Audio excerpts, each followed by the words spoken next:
If you went up on top of the walls and looked down and cast your mind back about 18,000 years and your imagination, and you could see all the bird life and how it would have been rich and all that sort of stuff. It would have been like paradise to the Aboriginal people living around this great lake. Fish, yabbies, all the different types of birds.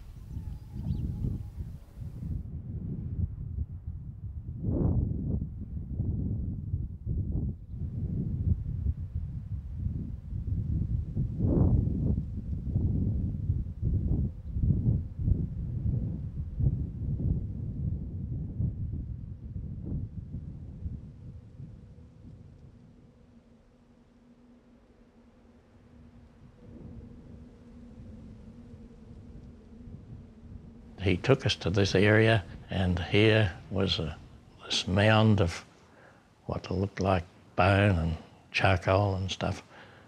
And he said, well, this is the site I was talking about. And Reese and I both thought, well, this might be human. It was a very dramatic moment.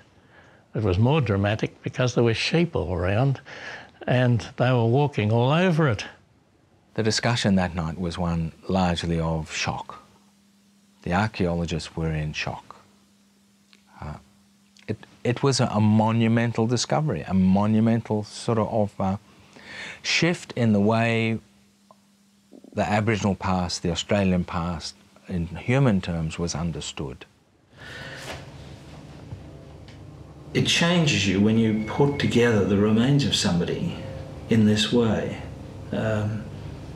It's professional, but it's also personal, because this cast is of a woman who lived a long, long time ago, and she was just like us.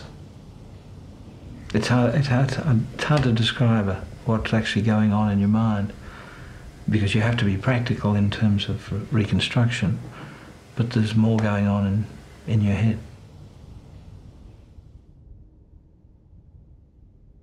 The work by Mulvaney and others established that Aboriginal people had been here for over 40,000 years. And I learned about that as a young student. It not only changed the way other people saw Aboriginal people, but it was enormous news for Aboriginal people to have an actual date.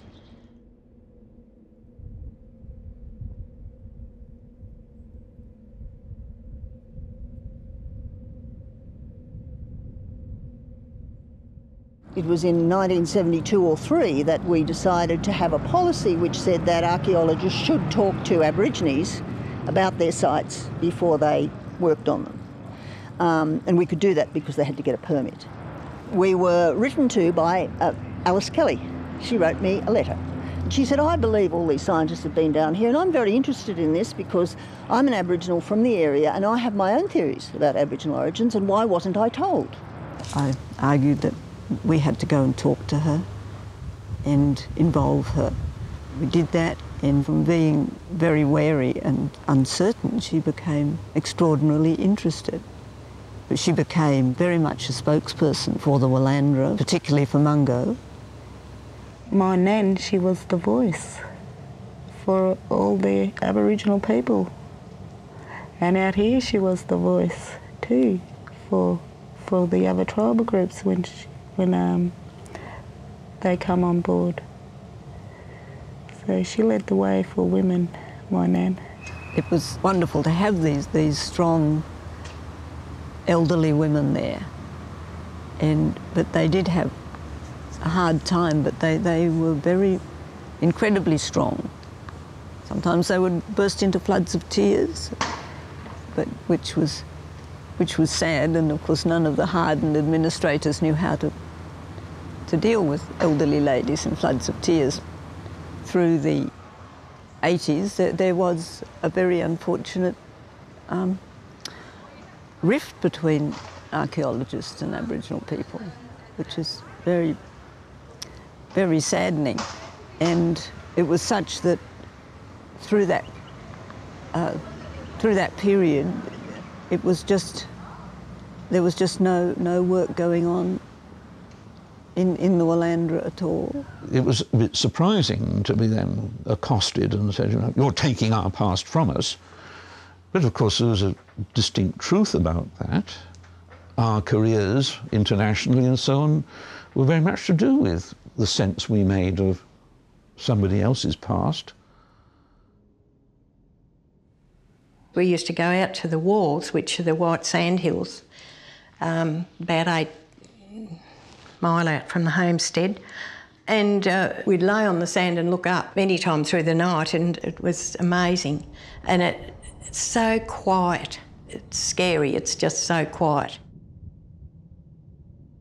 I'll hear the wind whispering, saying something very softly. Or sometimes I might hear voices up there. The other sound I heard was Lady Mungo crying. She's crying because she's been taken out of country. Her burial got disturbed and she really is crying to be put back in country.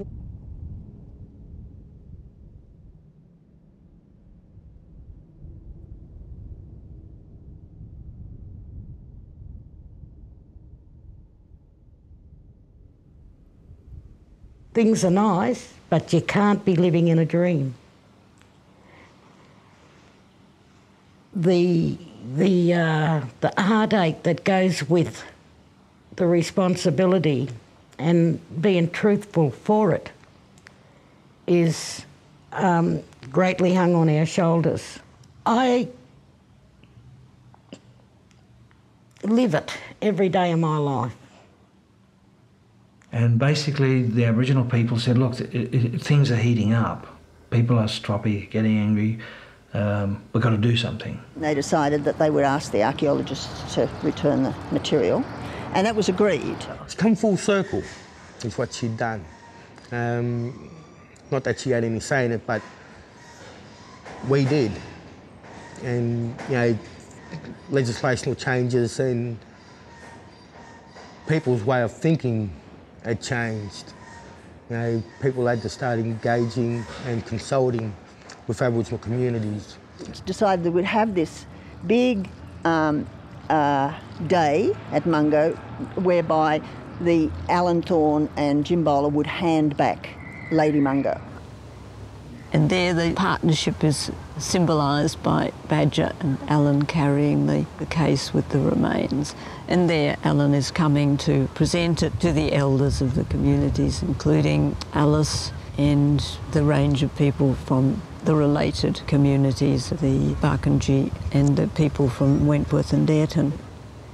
To see the old people's faces, to see the young people's faces, and the scientists, they sort of all had tears in their eyes, you know, because it was very special and, you know, just a moment where it just moved everybody. And I never thought I'd see the day I see Alan Thorne cry, but I did. My memory of that particular day is, you know, quite real here. I see them old ladies sitting there. And, you know, all my cousins and uncles and aunties.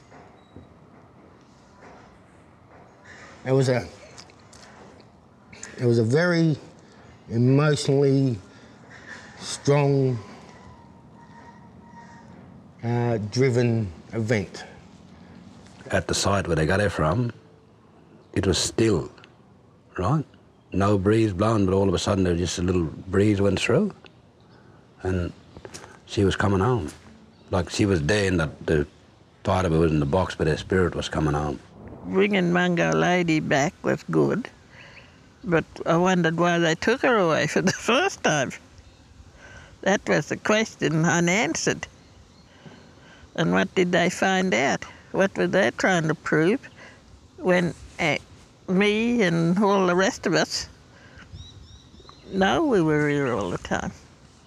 So that wasn't news to us. My grandmother always says that Mungo Lady come to the surface for a reason. And even though she's been around and everybody's looked at her and done this and done that, she came back to her people. And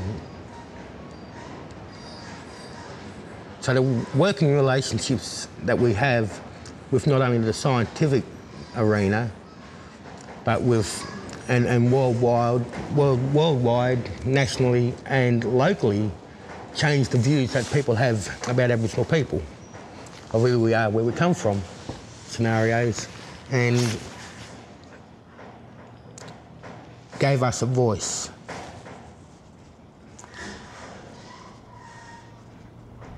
So we're using it, and that's it.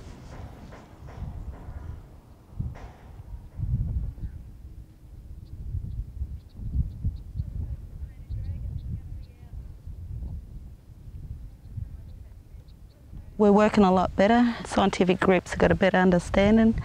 They seem to know where we're coming from, and we're getting a better understanding, and we're learning all their scientific words, so there's nothing they can say now and hide from us, because we're learning all that.